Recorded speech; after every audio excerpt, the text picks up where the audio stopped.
మనకి మెయిన్‌గా ఒక 2 వారాల ముందు జూన్ 18 నుంచి కౌన్సెలింగ్ స్టార్ట్ చేయబోతున్నామని న్యూస్ పేపర్‌లో కూడా పబ్లిష్ చేశారు. కానీ జూన్ 18 కూడా అయిపోయింది.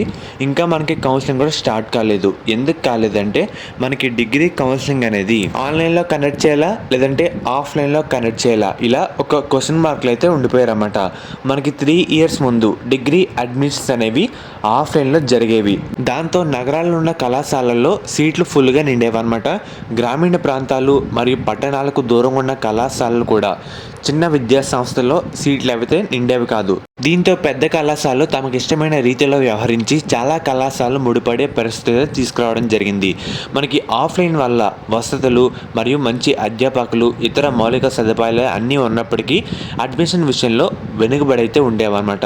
అదే క్రమంలో బీసీ, ఎస్టీ, మైనారిటీ విద్యార్థులు ఆర్థికంగా వెనుకబాటు కలిగిన విద్యార్థులు మరియు ఆర్థిక మరియు అన్నీ ఎదుర్కోవాల్సిన పరిస్థితులు అయితే రావడం జరిగింది. అప్పుడుకున్న మనకి వైసీపీ ప్రభుత్వం చర్యలు అయితే తీసుకుందన్నమాట.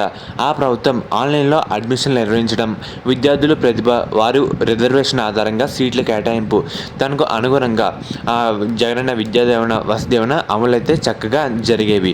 ప్రస్తుతం ఆర్థికంలో ఉన్న పార్టీ అంటే చంద్రబాబు నాయుడు పార్టీ దృష్టిలో పెట్టుకొని కొన్ని విద్యా సంస్థలు యాజమాన్యాలు తమకు ఆన్లైన్లో వద్దని ఆఫ్లైన్లోనే సీట్లు నింపుకుంటామని ప్రభుత్వం పైన ఒత్తిడి అయితే తీసుకున్నట్లు మనకి ప్రచారం అయితే జరుగుతుందన్నమాట.